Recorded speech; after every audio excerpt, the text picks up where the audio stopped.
Hi, I'm Kayla the Booktube Turtle, and today I'm doing my TBR for the Trick or Treat-a-thon.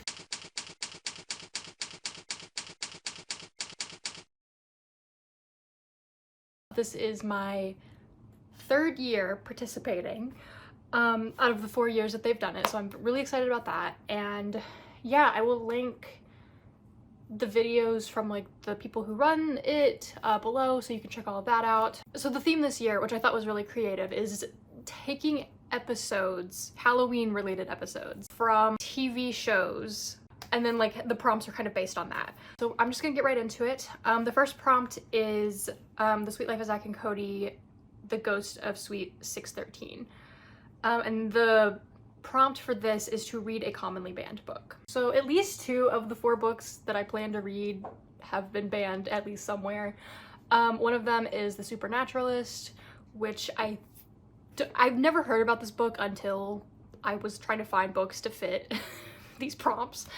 But from what it sounds like, it's about, I'm actually not sure what it's about, but it's middle grade because that's a prompt later on, and it like fits some other stuff, but like something magic, a school maybe for the people with the magic. I'm not exactly sure. But yeah, and that was one of the banned books because I found it on a list, and it was banned for occult themes and for portraying adults negatively, which is like, why would you ban a book over that? That's literally every YA book ever. The second prompt is Powerpuff Girls Speed Demon, read a book involving demons.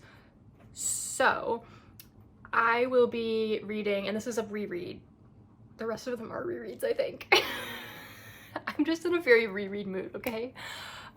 Is Cemetery Boys, and this is the other one that I know for sure has been banned.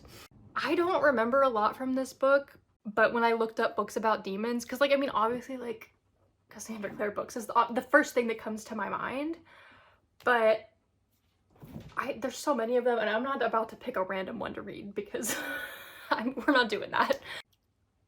What if I reread Six of Crows? Because like there's no demons in that, but like Matthias is always calling Kaz a demon. Would that count? No. I want to, no. I'll talk about why in a minute, but okay, Cemetery Boys. When I looked up if it had demons, I think the main character, somebody at the beginning is trying to summon a demon and it goes wrong, and that's kind of where the rest of the story takes off. But demons, close enough. The next one is The Simpsons Treehouse of Horror, read a spooky short story or a collection of short stories. So I don't remember if this is spooky or not, because this is also technically a reread, but Because You Love to Hate Me is a collection of short stories about villain characters. Like, it's their stories. And this was 13 YA authors paired up with 13 booktubers. This was like several years ago. I don't know, when did this come out? 2017, that was a long time ago.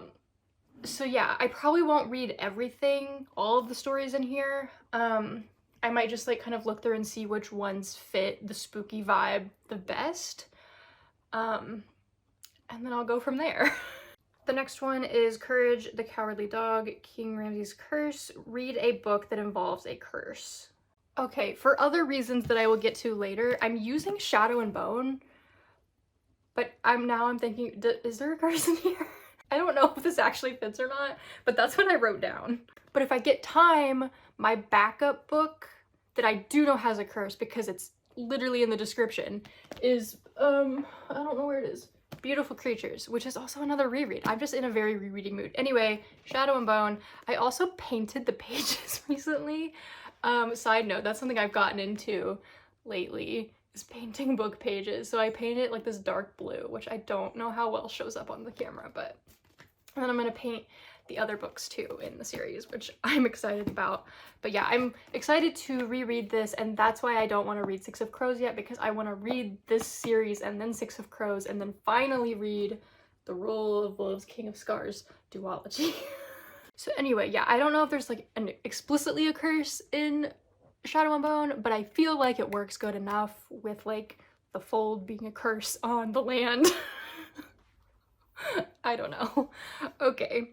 The next one is That's So Raven, Don't Have a Cow. Read a book with an animal in the title or cover.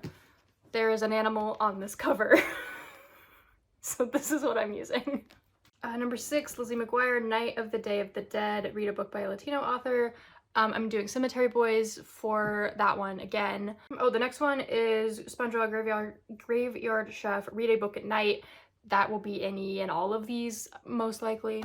Number 8 is Teen Titans Haunted. Read a gothic novel. I was not exactly sure what counted as a gothic novel. So I just, you know, I'm using Cemetery Boys for it. I don't know if that fully counts, but I feel like it's got the vibes, so that's what I'm using. And then the final prompt is The Magic School Bus, The Haunted House. Read a spooky middle grade or children's book. The Supernaturalist is maybe not spooky now that I'm thinking about it, but it is middle grade. So yeah, some of these, the prompts are a little more loose, like loose interpretations. That's what I'm going with. The books, main books I want to read: Supernaturalist, Shadow and Bone, Cemetery Boys, and Because You Love to Hate Me. And if I have time for a 5th one, I might squeeze Beautiful Creatures in there, but we'll see. Or Bring Me Your Midnight, because that's a book I have not read yet, and it has witches, so it's very fitting for Halloween vibes. But yeah, that is my TBR for the Trick-or-Treat-a-thon. It is very possible that all of these books will change because that's just how I be. But yeah, that's where I'm at for right now, and I plan to vlog throughout the month because I did that last year and maybe the year before that, and that was really fun. So yeah, if you're participating in the event this year, let me know. If you enjoyed this video, be sure to like, comment, and subscribe.